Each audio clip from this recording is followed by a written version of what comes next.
Shalom, salam jumpa bersama saya Romo Amo MSC dalam RSM Renungan 1 Menit. Pada hari ini kita merenungkan tema dari Injil Markus pasal 7 ayat 24 sampai 30, di mana dikisahkan tentang perempuan Siro-Fenisia yang percaya. Tema yang kita angkat pada kesempatan ini adalah berdoa dengan iman. Berdoa dengan iman, kita dapat belajar dari peristiwa Injil hari ini, di mana Yesus pergi ke daerah Tirus dan dia hendak diam-diam di sana. Tetapi kedatangannya tidak bisa dirahasiakan. Ketika ia masuk dalam sebuah rumah dan banyak orang mulai berdatangan, bahkan termasuk salah seorang perempuan yang anaknya sementara atau sedang kerasukan roh jahat. Dia datang dan tersungkur di depan kaki Yesus memohon supaya anaknya disembuhkan. Apa yang menjadi reaksi Yesus di sini? Yesus berkata kepadanya, biarlah anak-anak kenyang dahulu, sebab tidak patut mengambil roti yang disediakan bagi anak-anak dan melemparkannya kepada anjing. Ya. Saudara, kata anak-anak di sini menunjuk kepada Israel. Yesus menyatakan bahwa Injil harus diberitakan kepada bangsa Israel terlebih dahulu. Dan ini diaminkan juga oleh perempuan tadi. Bahkan wanita ini sungguh menyadari tentang karya penyelamatan Yesus ini. Namun ia menanggapi pernyataan Kristus ini dengan penuh kebijaksanaan, dengan ketekunan, dan dengan iman. Ia mengemukakan bahwa maksud Allah ialah agar bangsa lain tidak langsung memperoleh berkat ketika Allah memberkati Israel. Jadi berkat kepada bangsa Israel itu juga perlu didapat atau diperoleh juga bagi bangsa-bangsa lain secara tidak langsung. Maka ia mengatakan, benar Tuhan, tetapi anjing yang di bawah meja juga makan remah-remah yang dijatuhkan anak-anak. Ya, benar Tuhan, tetapi anjing yang di bawah meja juga makan remah-remah yang dijatuhkan anak-anak. Maka kata Yesus kepada perempuan itu, karena kata-katamu itu pergilah sekarang, sebab setan itu sudah keluar dari anakmu.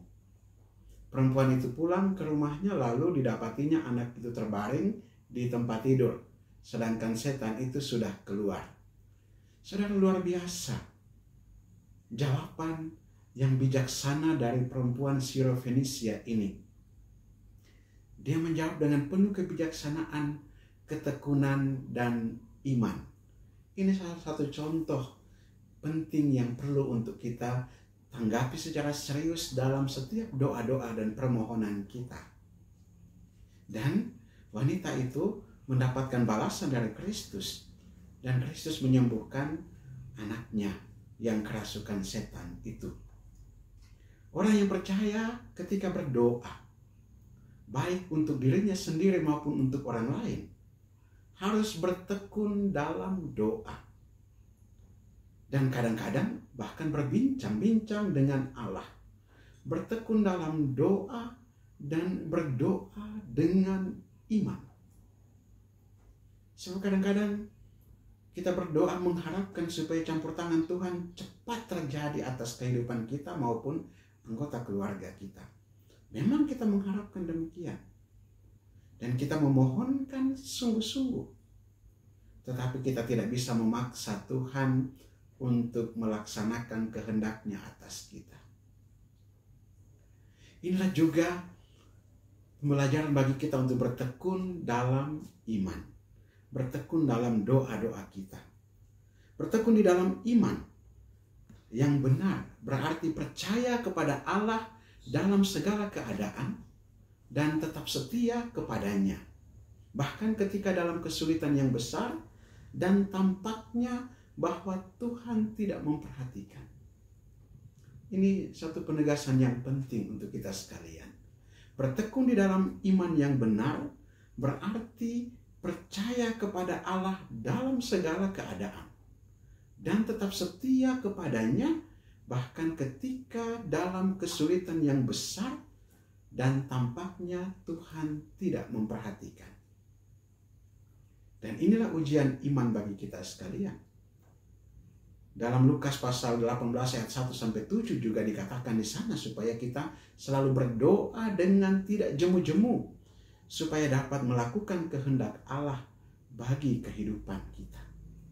Berdoa dengan tidak jemu-jemu, karena kita melakukan kehendak Allah, bukan memaksakan kehendak Allah. Dan juga dalam ujian iman ini, kita juga berusaha supaya kita sungguh-sungguh tetap bertekun, tetap setia. Dan disinilah ujian bagi kita. Dan maksud semuanya itu ialah supaya kita membuktikan kemurnian iman kita, yang jauh lebih tinggi nilainya daripada emas.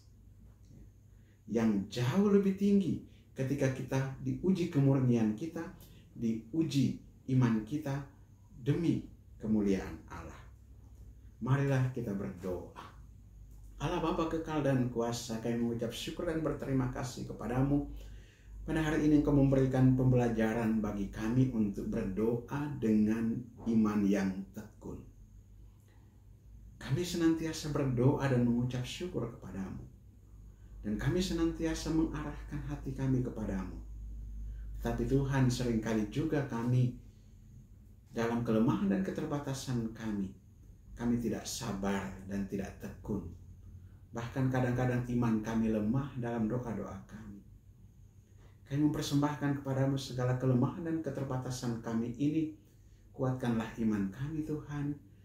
Berikanlah kami semangat dan ketekunan di dalam doa-doa kami. Bukan untuk pertama-tama mengutamakan kepentingan kami sendiri, tetapi melihat lebih jauh kemuliaan dan kehendak-Mu bagi kehidupan kami. Kami juga datang kepadamu dengan segala tantangan dan kesulitan yang kami hadapi, yang menjadi ujian bagi iman kami. Dalam keadaan sakit dan penyakit yang kami derita maupun anggota keluarga kami derita. Dalam situasi penuh dengan kesulitan dan tantangan saat ini. Entah itu kesulitan dalam ekonomi, kesulitan dalam hal relasi satu dengan yang lain, kesulitan dalam hal perbuatan-perbuatan kasih. Tuhan, kuatkanlah kami di tengah ujian-ujian iman yang kami hadapi saat ini. Dan kiranya kami senantiasa selalu berpasrah pada kehendak-Mu dalam doa-doa kami. Dan dengan tekun berdoa dan mengucap syukur untuk setiap kemurahan yang kami terima daripada-Mu. Dan memohon kehendak-Mu terjadi atas hidup kami dalam keseharian kami. Dan juga dalam wujud-wujud yang kami perlukan. Demi Kristus Tuhan dan pengantara kami. Amin. Berkat Allah yang Maha Kuasa turun dan tinggal atas saudara sekalian, Bapa dan Putra dan Roh Kudus. Amin. Saudara terkasih, apabila Anda berkenan dengan renungan ini dan belum subscribe channel ini, silahkan Anda subscribe dan klik tanda lonceng agar mendapatkan update renungan setiap hari. Dan bagi saudara-saudara yang hendak memasukkan wujud-wujud doa untuk saya bantu dalam doa, silahkan dituliskan pada kolom komentar channel ini. Dan bagi saudara-saudara yang mau memberikan apresiasi, catatan, ataupun masukan, silakan dituliskan juga pada kolom komentar di channel YouTube ini. Bagi saudara-saudara yang hendak membagikan renungan ini kepada saudara-saudara kita yang lain, silakan dibagikan agar juga menjadi berkat bagi mereka. Shalom, Tuhan memberkati.